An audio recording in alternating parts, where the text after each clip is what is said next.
जानता है इसको, कौन है पवन कुमार सिंघल, जिसका भी नाम बता रहे हैं कि बहुत पैसे वाला है, आम आदमी पार्टी का नाम लेता है सुशील गुप्ता का कि मैं उसका रिश्तेदार हूँ, इनको धमकी देता है, आईओ बुलाता है थाने में, इन्वेस्टिगेशन करता है बंदों से, वो कहता है SC एक्ट के केस लगवाऊंगा तुम्हारे ऊपर। तो मुझे समझ नहीं आ रहा ऐसा क्या हो चुका है। 8 परिवार हैं, उसमें से एक परिवार है दीपक जी का, उसके बच्चे इतना परेशान है, अपाहिज है, वो उसको ले जा नहीं सकते, उनकी गाड़ियां अंदर बंद है। 25 से 30 गुंडे बुला के एक सॉफ्टवेयर इंजीनियर के सर पे रोड मारते हैं, जिसमें 18 उसके सर पे टाके आते हैं। उनकी वाइफ के साथ और अन्य लेडीज के साथ बदतमीजी होती है। 2023 में पवन सिंघल ने वो प्रॉपर्टी खरीदी और 2025 में उसने हमें इंटीमेशन दिया कि मैं ये रास्ता बंद करूँगा। तो हमने थोड़ा टाइम दीजिए, रास्ते का सलूशन निकालिए, उसके बाद कुछ कीजिए। लेकिन इन्होंने ऐसी प्लानिंग करी, इन्होंने लेडीज़ों के ऊपर स्प्रे मारे, ठीक है, इन्होंने लेडीज़ गुंडी भी बुला रखी थी। अब तो हमें CCTV फुटेज मिल गई है दिल्ली पुलिस से, आप देखिएगा।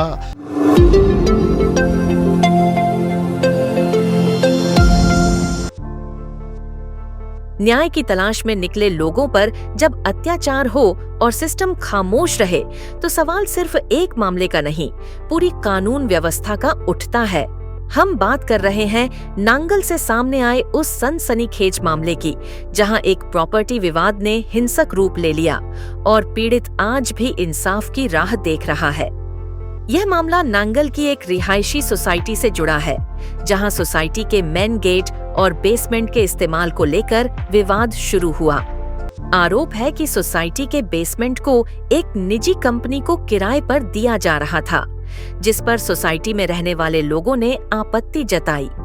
सोसाइटी निवासियों का कहना है कि यह बेसमेंट व्यावसायिक गतिविधियों के लिए इस्तेमाल किया जा रहा था, जिससे न सिर्फ सुरक्षा बल्कि नियमों का भी उल्लंघन हो रहा था। इसी विरोध के दौरान मामला इतना बढ़ गया कि बात गाली गलौज से होते हुए मारपीट और जानलेवा हमले तक पहुंच गई। आरोप है कि सोसाइटी में रहने वाले एक व्यक्ति को सरेआम सड़क पर बेरहमी से पीटा गया। इस हमले में पीड़ित के शरीर पर गंभीर चोटें आईं और उसके चेहरे पर करीब 18 टांके लगे।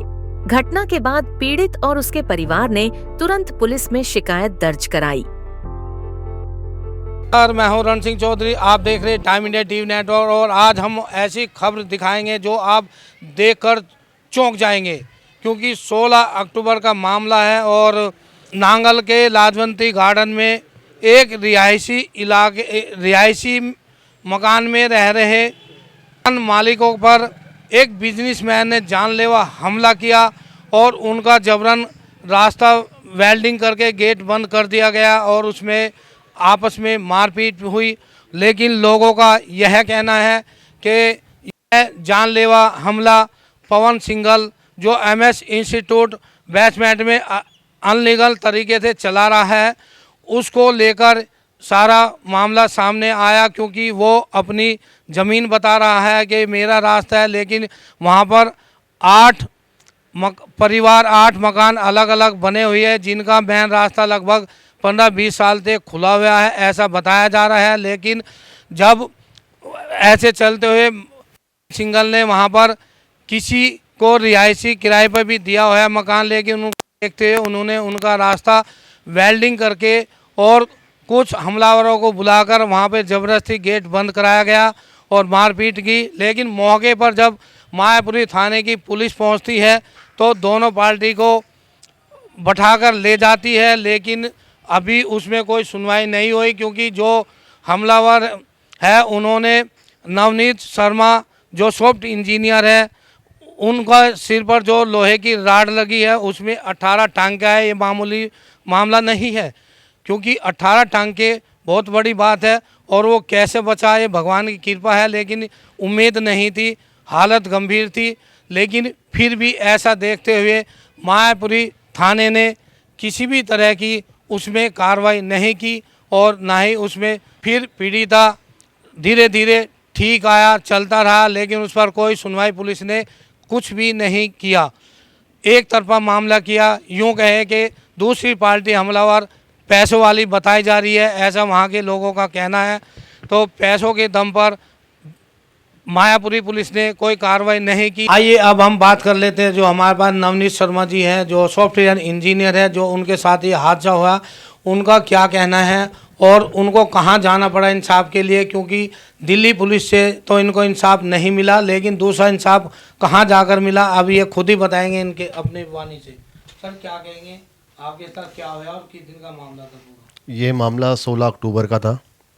मेरे सर पे पवन सिंगल ने पीछे से रॉड मारी, ठीक है। मेरे 18 टाके आए, ठीक है। मैं अभी भी स्टेबल नहीं चल सकता हूँ। मैं एक स्पोर्ट्समैन हूँ, कुछ नहीं कर पाता आजकल।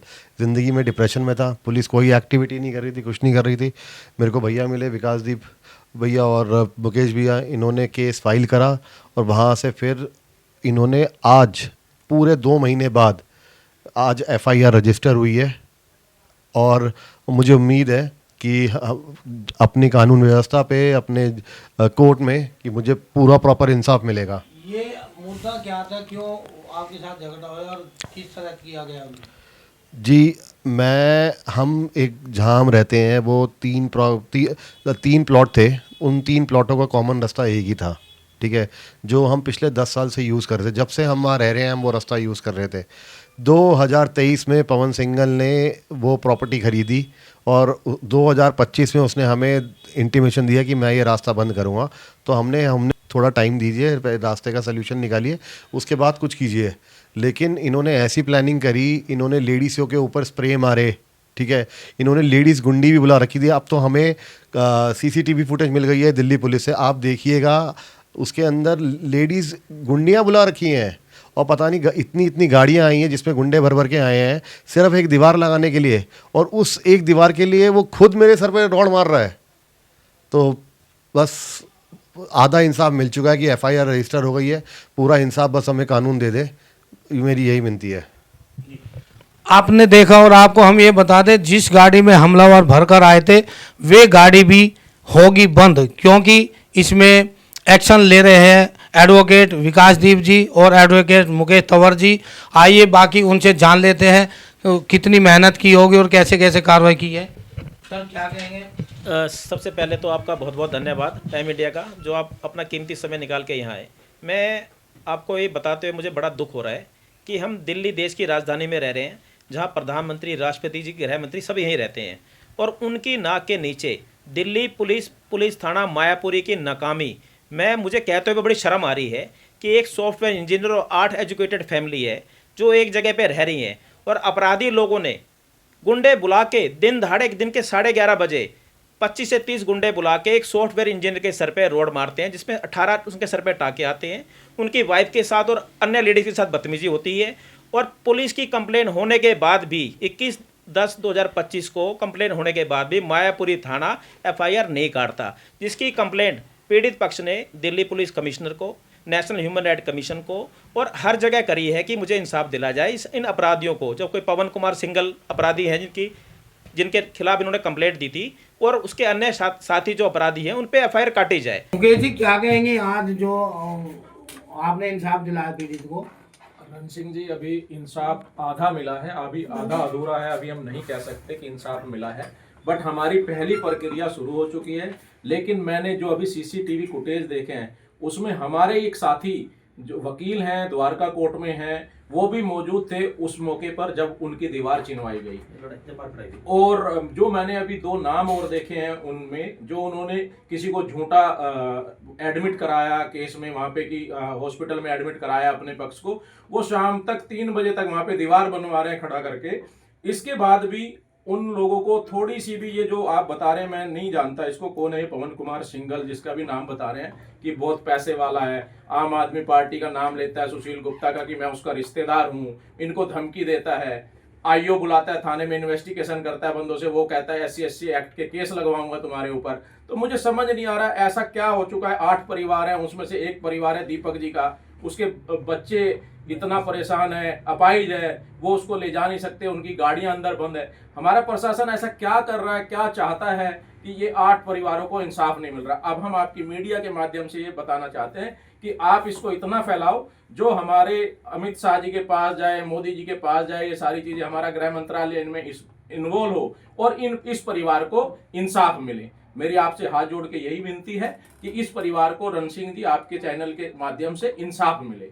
सर इसमें चैनल में चला था वो पक्ष दिखाया था पवन सिंघल का, कहाँ तक सही है कहाँ तक गलत? सर वो बिल्कुल बेबुनियादी है। वो कोई आपके उसमें मैं जाना नहीं चाहता, वो पत्रकारिता कौन करता है, कोई आपका सोलंकी वो है, वो मीडिया में पैसे लेके कभी इसके खिलाफ कभी इसके खिलाफ। मैं तो उसके लाइसेंस को भी चेक कराऊंगा कि उसको लाइसेंस किसने दिया, डिप्लोमा भी है उसका वो है क्या मीडिया का, उसने कहाँ से कोर्स किया हुआ है, लाइसेंस कहाँ से लिया हुआ है। अभी उसके लिए भी मैंने एक बनाया है, मैंने विकासदीप जी से डिस्कस किया था इसके बारे में भी। मैंने कहा ये जो झूठी खबर चलाते हैं मीडिया वाले, इनको भी हम घसीटेंगे, अभी किसी केस के अंदर लेके आएंगे कि भाई इनका पहले लाइसेंस चेक किया जाए कि ये इस लायक है या नहीं है। जी तो आपने देखा एडवोकेट साहब विकासदीप और मुकेश तंवर ने अपना पक्ष साफ साफ रखा, लेकिन इंसाफ आधा मिल चुका है और इनका कहना है कि हम पूरा इंसाफ दिलाकर ही रहेंगे, क्योंकि यदि इस तरह का इंसाफ नहीं मिला तो समझ लो दिल्ली में नहीं सुनने वाला कोई है। लेकिन अभी कोर्ट है, कोर्ट मान्यवर कोर्ट की तरफ से गरीबों को इंसाफ जरूर मिलता है। लेकिन फिलहाल बने रहिए टाइम इंडिया के साथ, अगली खबरों के साथ, और अगला फिर क्या होने वाला है इसमें वो भी दिखाएगा टाइम इंडिया। बने रहिए हमारे साथ।